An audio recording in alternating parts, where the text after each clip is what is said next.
Now for an old type Milwaukee, an old DD2-160 XE Milwaukee core drill. Doing nothing. There's the proper old school one, back when Milwaukee was good. Don't get these on too often now. Right, we'll get on, see what we can do.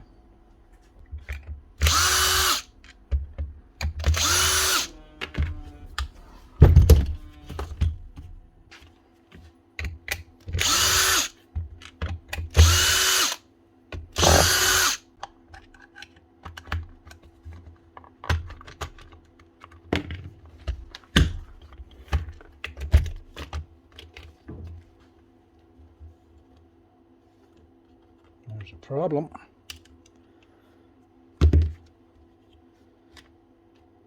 Leads are burnt.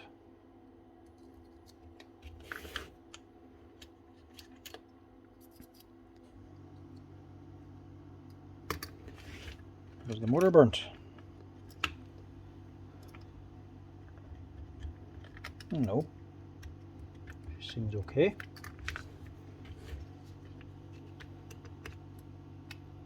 So is that all that's wrong?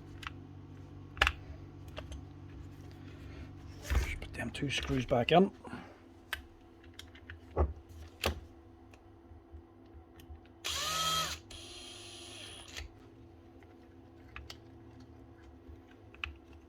This one's fine. So it's only the spade connector that's really the problem. She's burnt away. She's burnt onto the side of the housing. Brushes are okay. This connector is burnt, but there's still enough left to go on to. So all I need to do is replace this.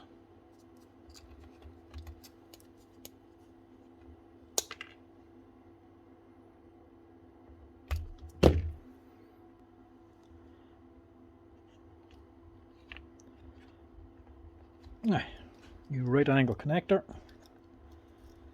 onto the same brushes and brush holder should get this up and running, as long as there's nothing else wrong.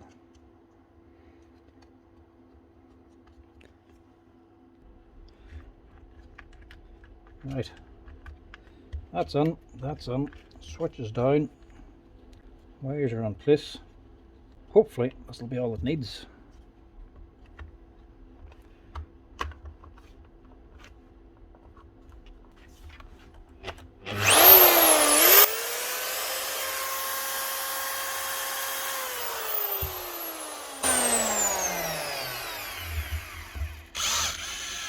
Nice one. Honestly, thank God for that, because the thought of going onto that motor would fill you with dread. They're a nice machine and they're well built, but if it's a field problem, it's a lot of work stripping that down to take a field out. But I love a simple fix.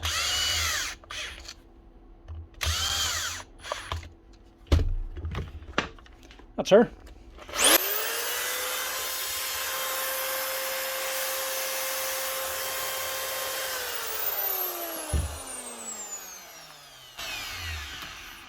One Milwaukee diamond core drill, a DD2-160 XE, running again. Next up, a Festool. A Festool Hoover is the clean take. It's actually working, not a problem with it. It's just the panel here has been smashed. Somebody's dropped something on it and smashed this. Simple swap for this. Hoping this isn't like the other Festool Hoovers. You have to dismantle everything to access this panel. I think this one's held in by 2 screws. Hopefully, anyway.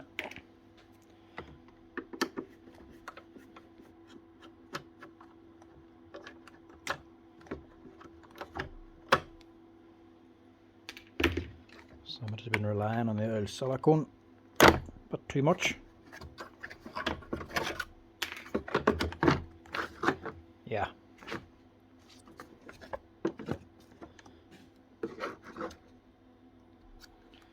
This should be simple enough,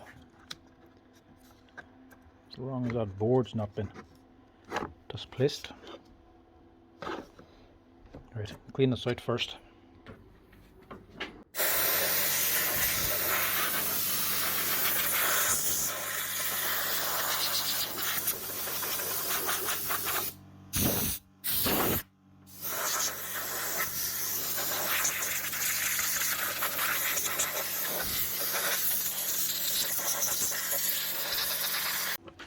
That's a bit better.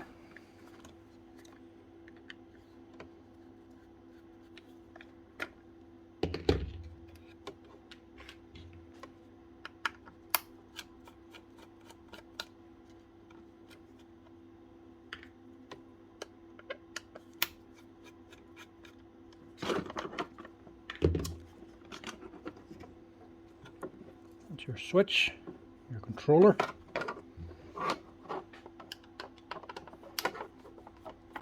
Hopefully this socket isn't damaged.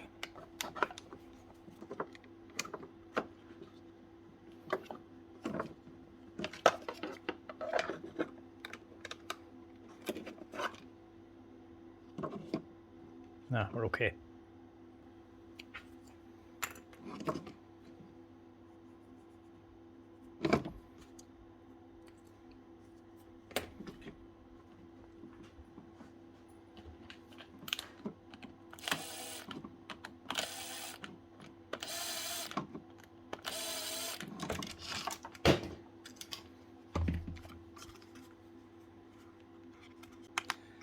This little green knob is not on the new panel.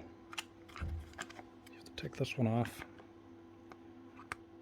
prise it up over this wee ridge,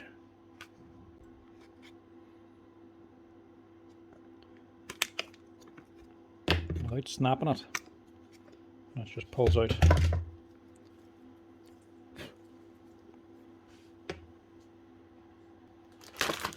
Now, one new panel. It's not often we get this easy to repair. Put your felt on there. Same process. Stick it in. Get it over this wee leg here. There's the big one and the little one. You want to have this turn over the little one. So there, just your limits then. This is for your speed control.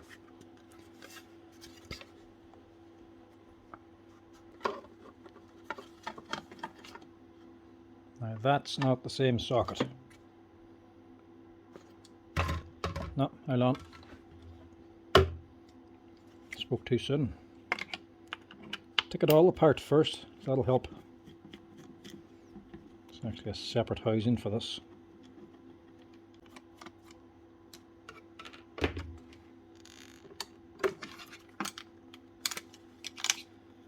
I knew that glue was going to get me somewhere.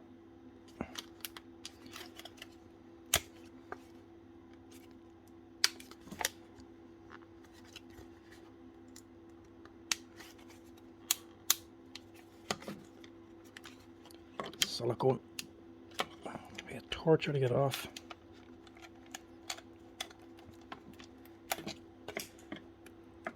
If you wanted it to stick, it wouldn't.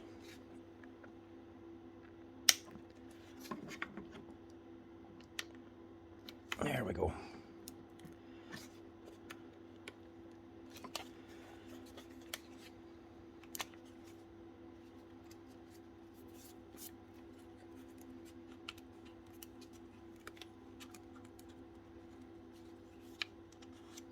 Yeah, it came off clean enough.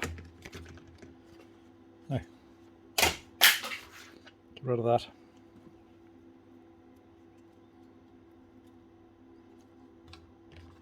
Put this onto here. Put this box on top.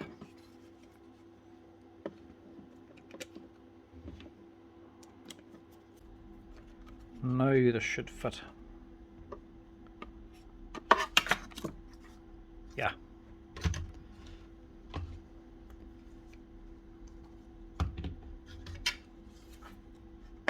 fit the wires before we can actually install this.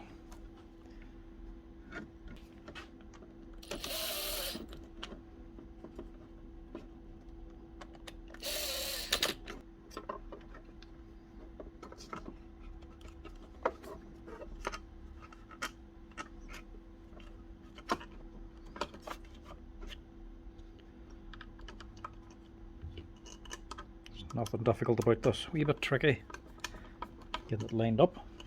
A little bit tricky getting access, but actually installing everything, very straightforward.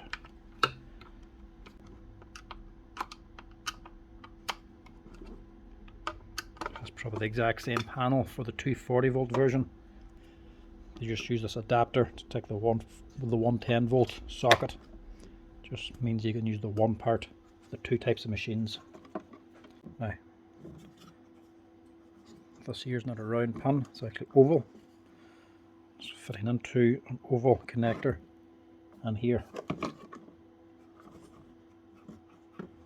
we have to get these lined up.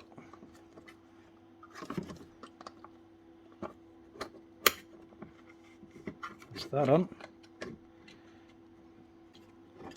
Should be pushed down on this side and push it down on this side. It clicks onto these four wee tabs for holding it in place.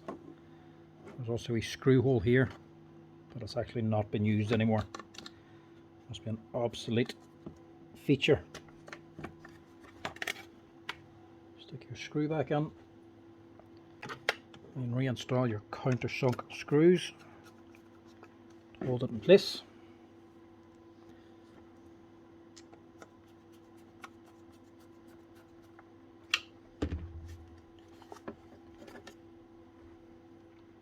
Little washer sits down here in the bottom. Again, this isn't a cylindrical hole. This one here is actually a crescent moon shape, a flat. Yeah, so this flat has to line up with that flat where the screw is.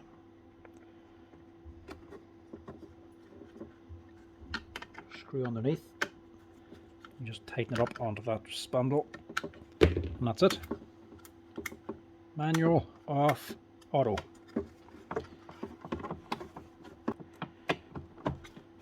Push it up and then down. That's it done. 2 screws to finish it off. That's a much better design than the older one. Some of them you have to take the whole top half of the machine off, take all this off, take the cover off, just to be able to access to pull this out. This is much simpler. On Festool Hoover.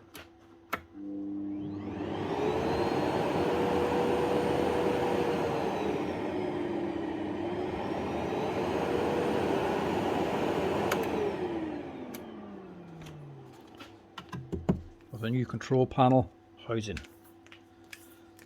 That's her. Just a little simple one, but good to know if you ever need to replace it. Easy to do, just takes a little bit of time. A faulty DeWalt miter saw. This one is the DSS611 Type 2. Wee small sliding compound miter saw. This one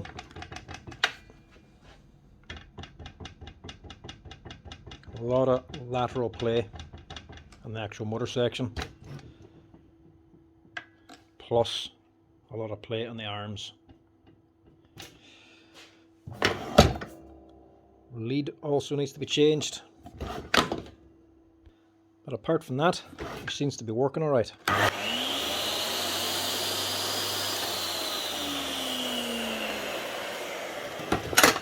She's running and sliding fine.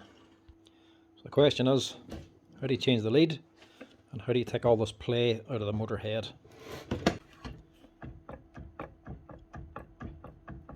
Never get a straight cut with that thing.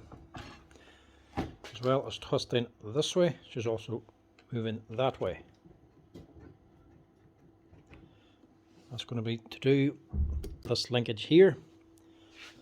But this play is actually quite easy to take out. There's an adjustment bolt inside.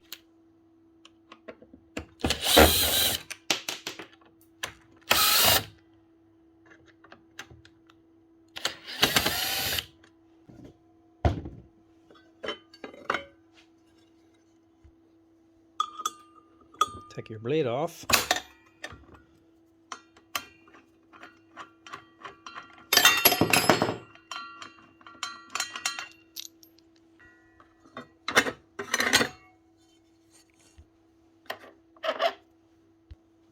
Get the circlip out.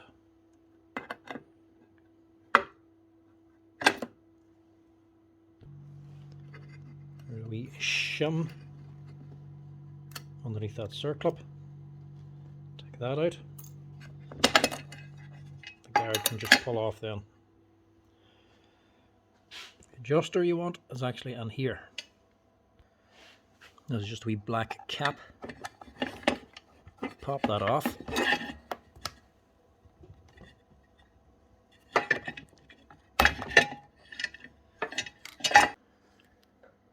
Inside there, in this hole, there's a wee plastic head, a plastic flat slot head screw. That's actually a plastic screw that pushes against the bottom rail. So if that becomes slack, all you have to do, give it a little turn until she becomes tight.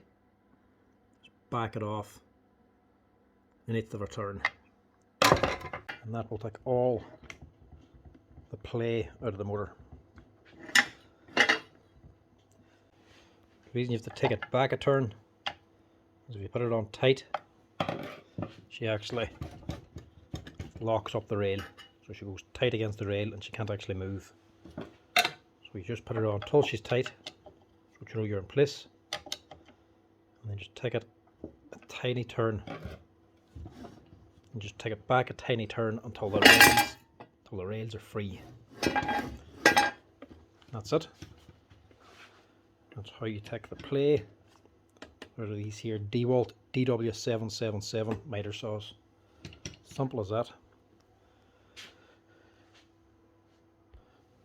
Now the other bit over here, again all you have to do is just give it a swee tighten up.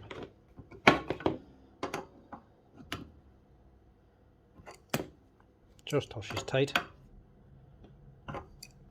Don't overdo it.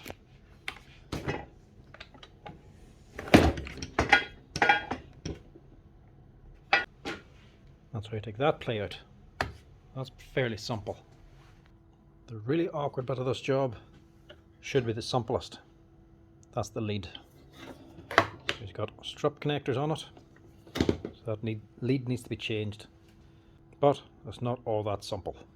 You have to take this whole handle cover all off. So half this whole body needs to pull away. It has to pull away from the spindle. So this is awkward. First thing, take the screw out. Get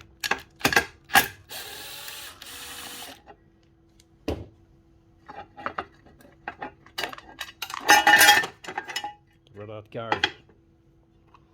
This is just to help you get a bit of room. Then it's a case of just unscrewing everything.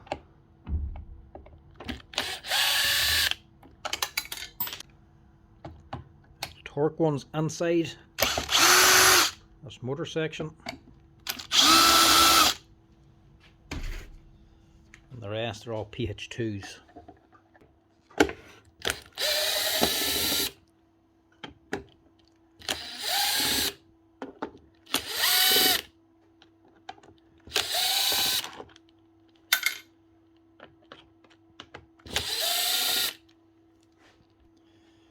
This here handle is actually pivoting on a steel pin. That's what this is. So this here is pressed on both sides, so that can sometimes be tight. Everything else should just pull away. So you might need to get a wee screwdriver on just to prise out that pin.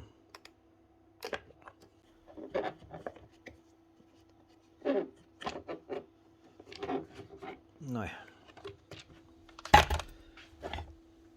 you leave your steel pin in here. This is what pivots this, and this is all one linkage arm, so this has to stay together coming out.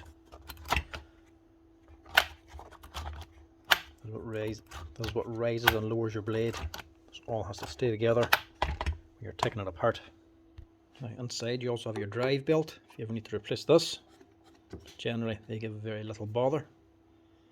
And this is the actual plastic screw that you're adjusting for the rail. So that presses against the steel rail here. If you over tighten it, she jams it up. She's only just touching the rail so as to keep it nice and true. So now with all that out of the way, you can now very easily get to the lead, which is only just sitting here. But you have to take all this off to get to that.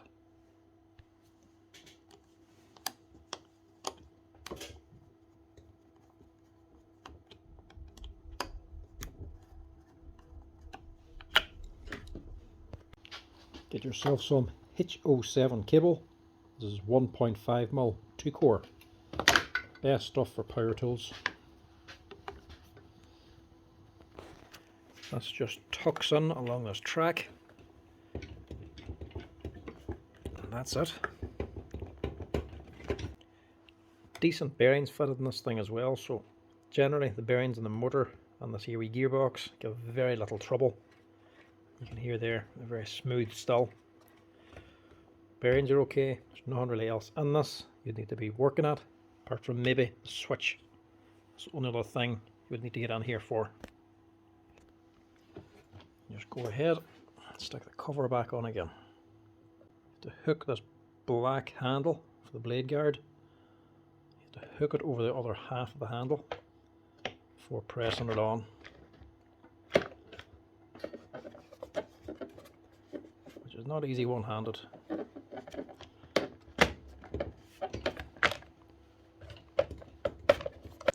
And this rear handle, where the pins go on, just give it a good squeeze and it should close on. That's it. It's just that wee metal pin has to go through the plastic housing, gives a wee bit of resistance.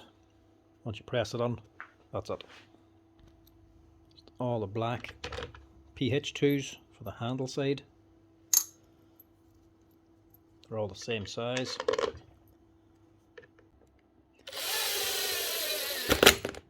Now, this wee steel plate, this is what grabs your pin when you're locking the slide for transporting. That sits in there. Your black machine thread with that torque set on it goes on the top. The shorter silver PH2 goes on the bottom.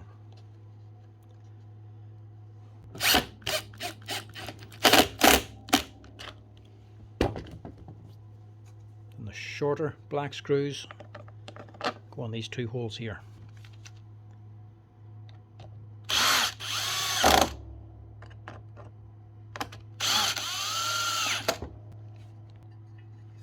Now for the guard, so this wee end stop should be sitting on like that. The spring should be down on top of it. This metal pulley goes underneath and the guard pushes on.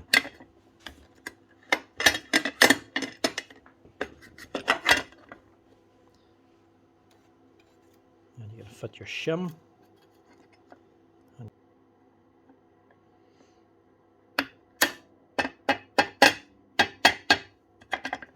that's that. And the rest is pretty straightforward.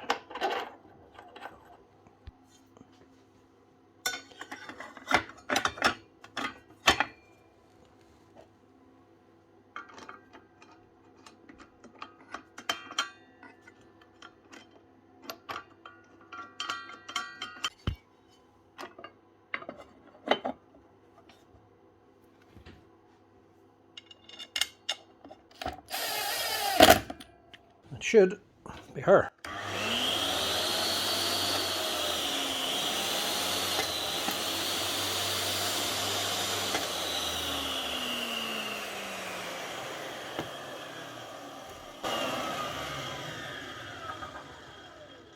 one DeWalt DW777 sliding compound miter saw, new lead fitted and rails tightened up. That's her now. Nice and tight again. That's her. Ready to work. Right, another awkward one. This time it's a Stanley Bostitch compressor. Now this is the 10 bar compressor. Higher pressure output for firing like so concrete nails and that. Problem with this one,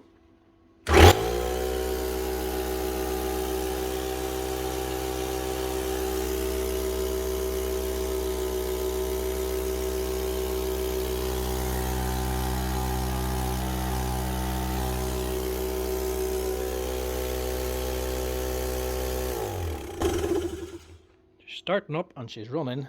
She's definitely taking in air. You can feel it going on here, and she's not leaking air out of here, but she's not increasing in pressure.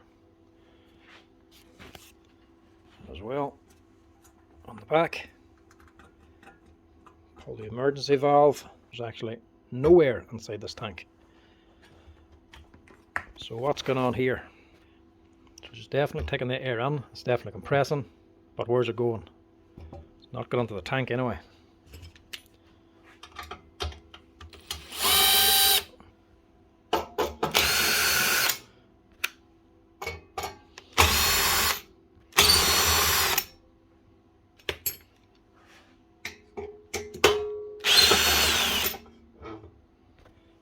This valve can be awkward to get out. Pull it all towards you. And then lift it up. Get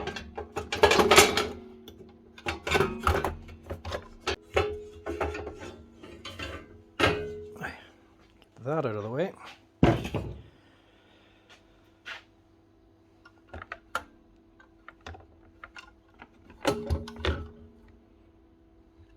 There we go. There's the problem there. Broken non-return valve.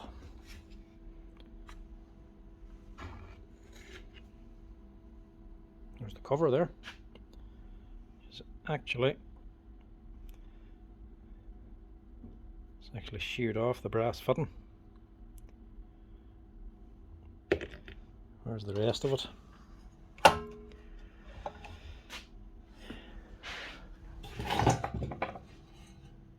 That's it there.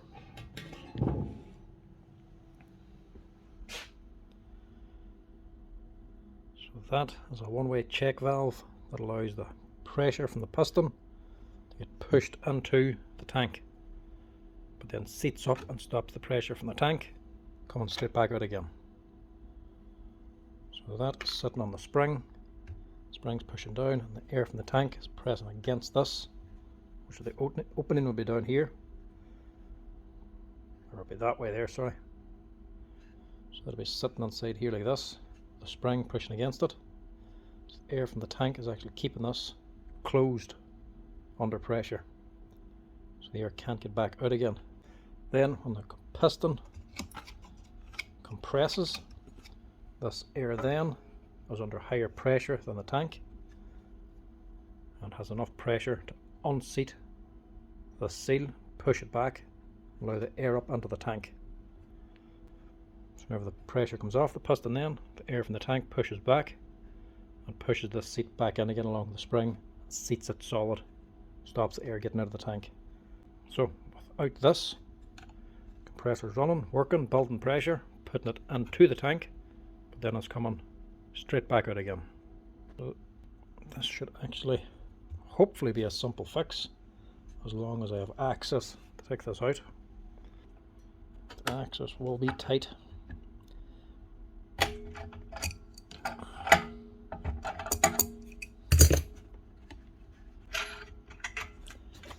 That out of there. See if I can get this out of here. The best way to do that is just with a big Allen key.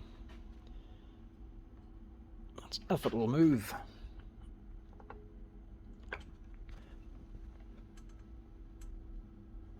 There we go.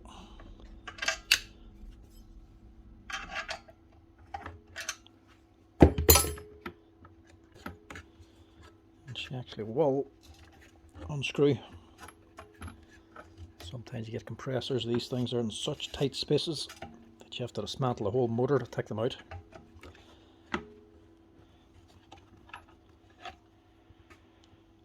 And that's our problem. Luckily enough, I think that inner thread is actually loose. Yeah. That'll actually unscrew. Get that thread out of there. So this might be an even easier repair. So I have the body, I have the seal, I have the spring, and I even have the wee rubber seal for the back. So all I need now is a cap. Now, I have replacements, but these are for standard compressors. They have a second line coming out of these here. The Stanley Bostitch only has the two, plus they have to be the right thread. The bigger ones for like Vanardi, coarser, bigger threads, and again an extra one. Same as that. Smaller ones, same thing, 3 outlets. And I just have an end cap. That's too coarse.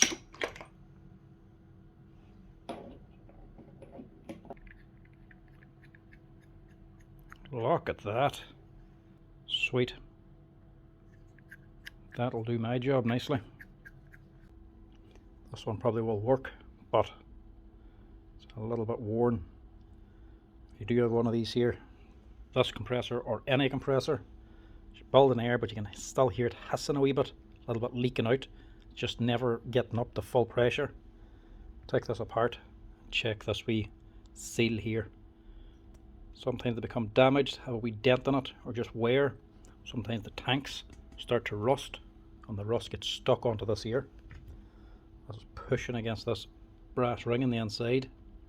If it's not seated correctly, air gets past. And if it does, get yourself a sheet of sandpaper and just gently sand it flat again. That should do.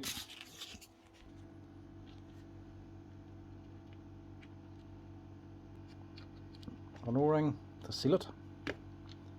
That sits inside, and this just sits over the top.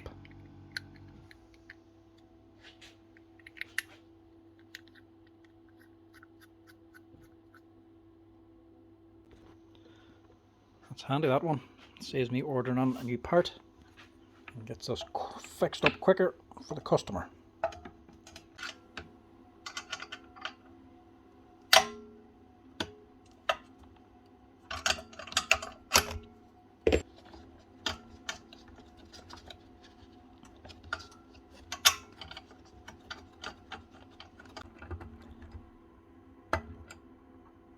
So she's tight enough.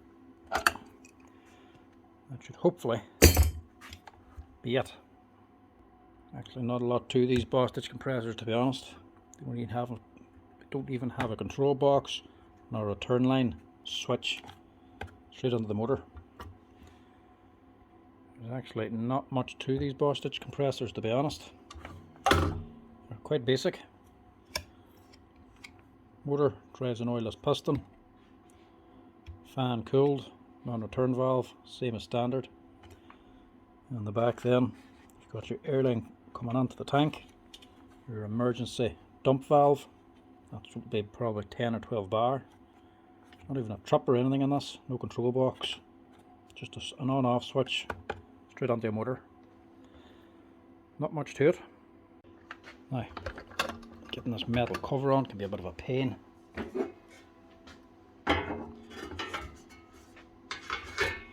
Same as before. Slide this in until the red cap clears at the back. You're going to lift it up high Then you can drop this Y section on. Tighten up your controls first, then slide everything into place.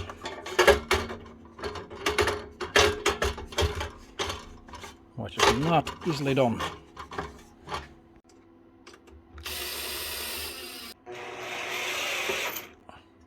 Now, hopefully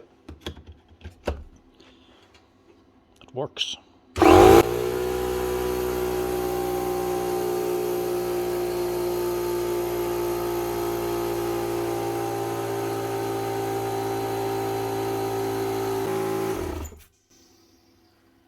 That's her.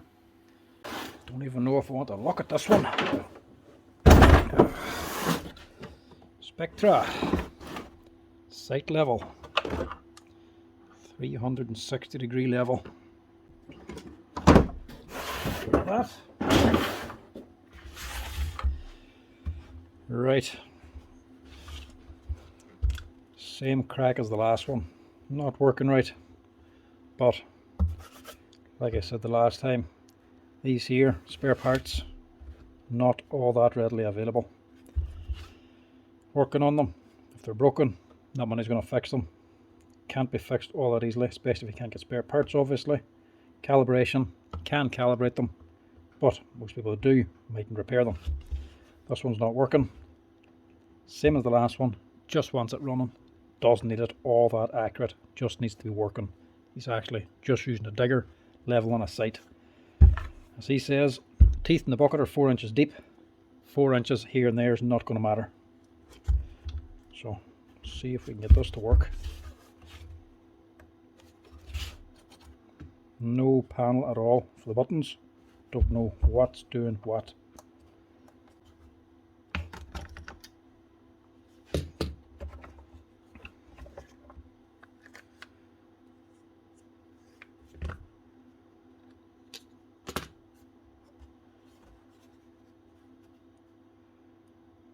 Yeah, I don't know if this is going to be worth fixing.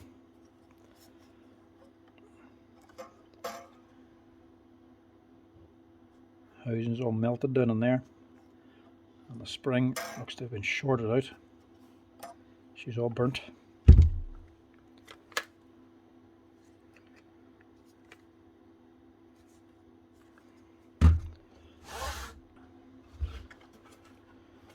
So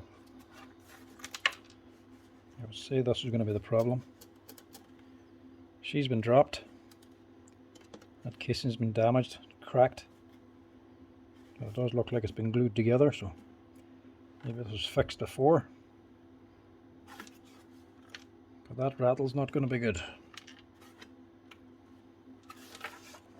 Right. Simple things first.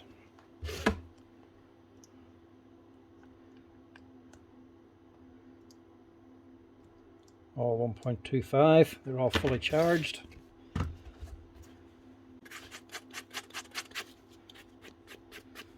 Make sure it's not a contact problem before anything else.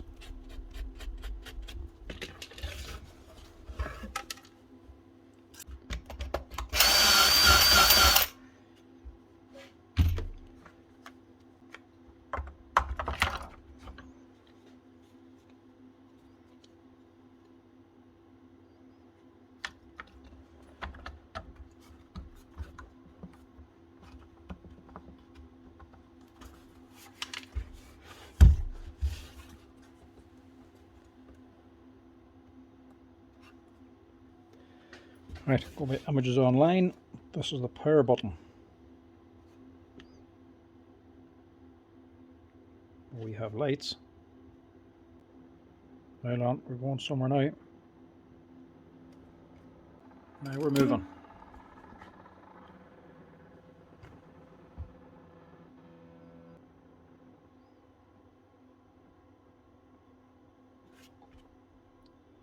How's that? I think we have her.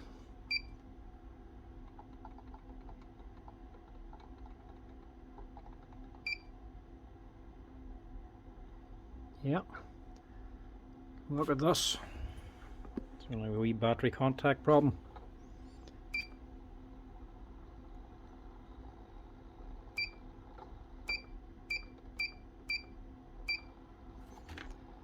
Look at that.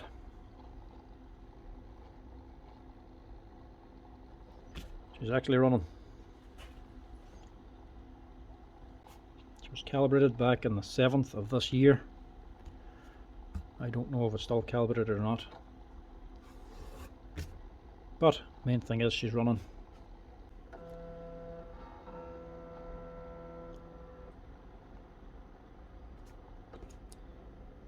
Look at that.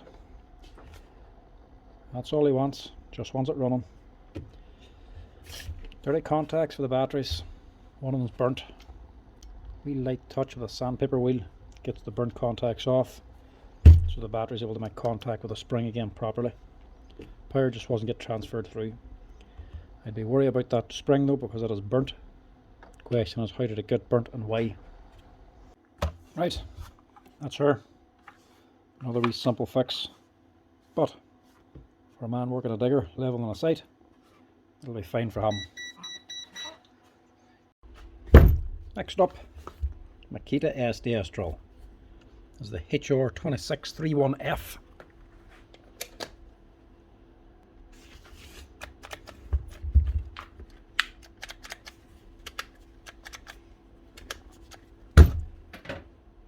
Nothing. No sound is better than bad sounds.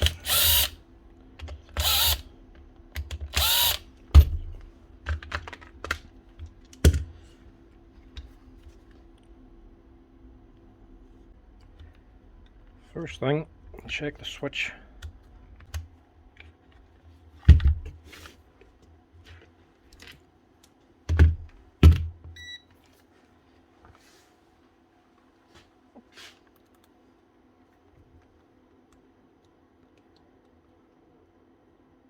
Nope. That'd help.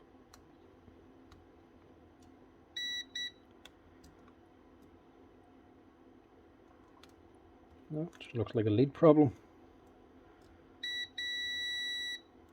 Or potentially a fuse.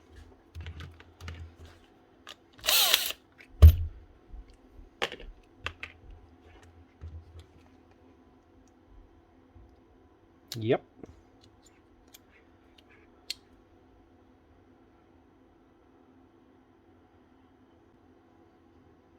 A 3 amp fuse and an 800 watt machine. Somehow I don't think that'll cut it. Yes, there's another problem here. Any power tool is going to need a 13 amp fuse.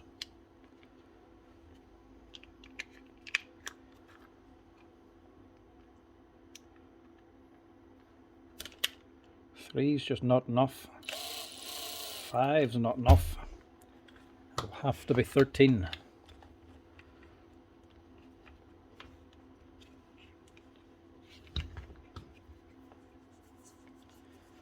Test it again. See if she runs.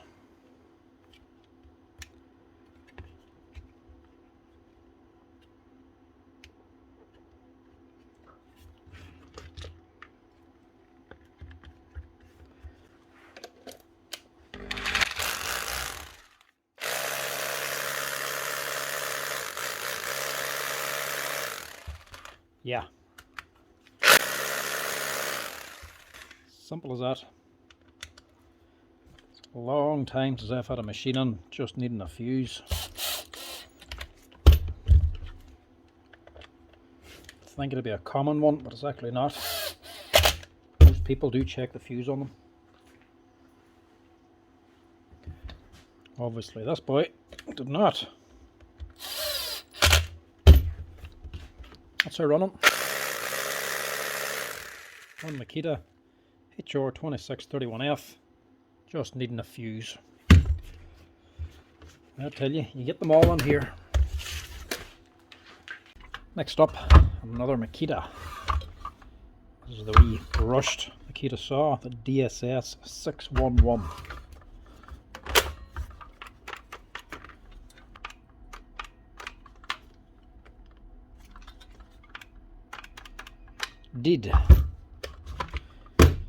Right, There's only 4 things this can actually be. 1, brushes. 2, melted contacts. 3, the controller that runs everything. 4, the switch. Rarely ever the brushes. So we'll check them first. Only because they're easy to get to. Now, thing's barely been used. Still has the chamfer at the top. So I already know what this is. This is a controller. This is the problem with brushed machines now. Everybody's used to brushless. Brushless is more powerful. So we're sort of used to the more power and the longevity they can run for. And boys start using the brushed machine then, they overwork them. Simple as. Push it too far, either draw too much power, blow something inside, or melt the armature, melt the brushes. This one, common problem. Push it too far, you blow the controller. Tell that because she's done no work yet. They've not even worn at all. Could be a switch, maybe a bit of dirt got on. But generally, it's probably the controller. What year is she? Yeah, 2021. I wouldn't say it's a switch anyway.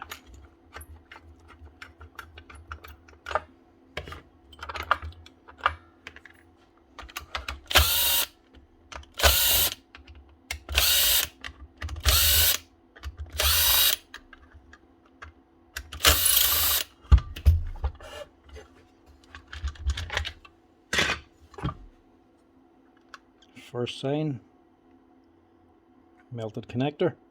So that's got hot. It's actually melted the plastic. So she's definitely been overworked. Yeah. So the burn mark up here.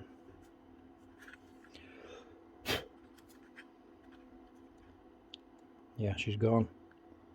She blew the resin out there. So something's cooked inside. Started to smoke. And smoke's escaped through there because it's actually all sealed up. So this is gone. One thing you want to check is the leads. Did it melt through or burn them? They're okay. You can see it's heated this one. Sometimes it can heat up and burn the pins for your battery connector. Looks like we got away with it this time. Quickly change this controller. That'll get this running again.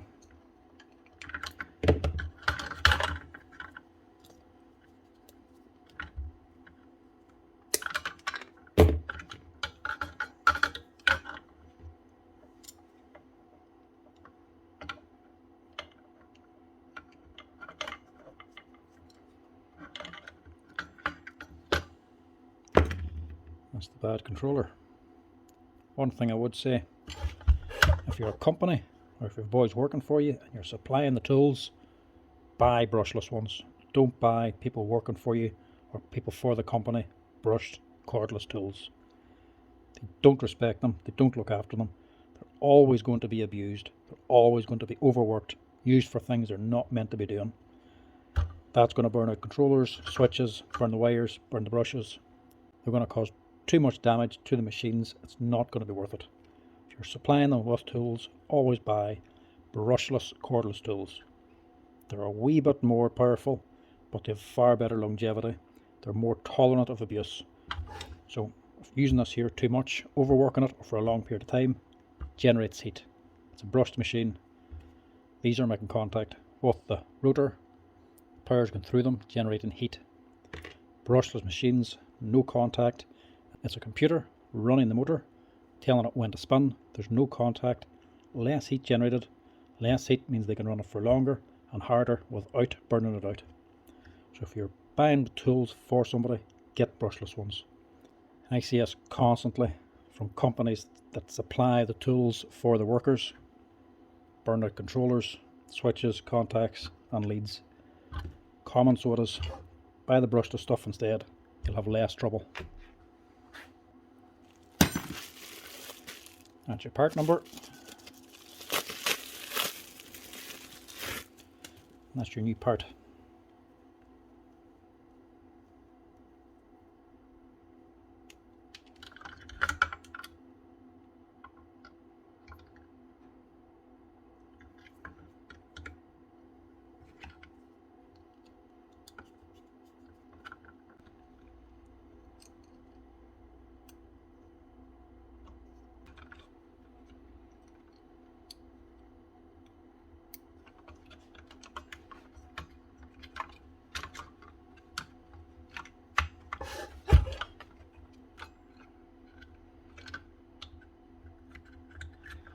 Better that way round.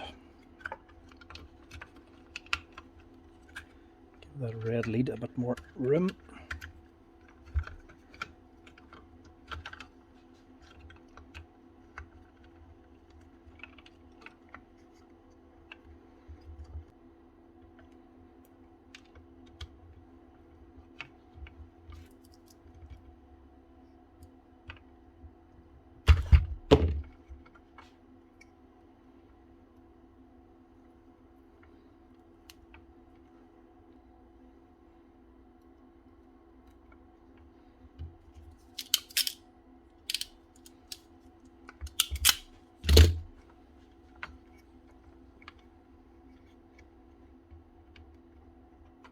That's it.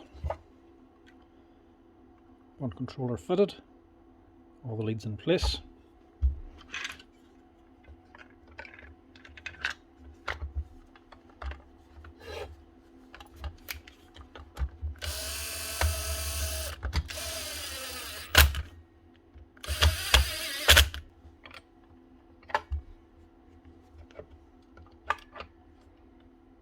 Left hand thread, remember.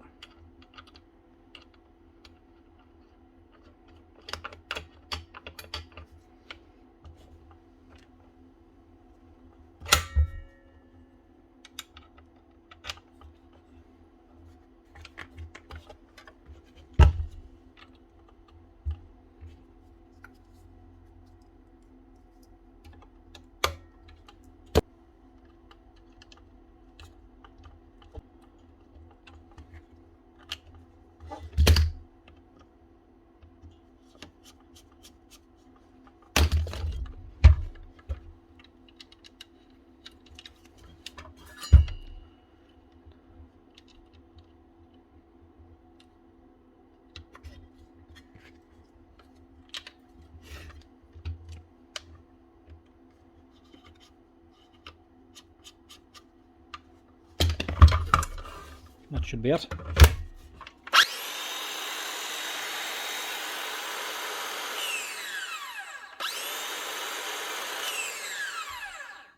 That's her. One Makita DSS611 18-volt cordless skill saw, up and running again with a new controller. Just remember, lads, it's a brushed machine.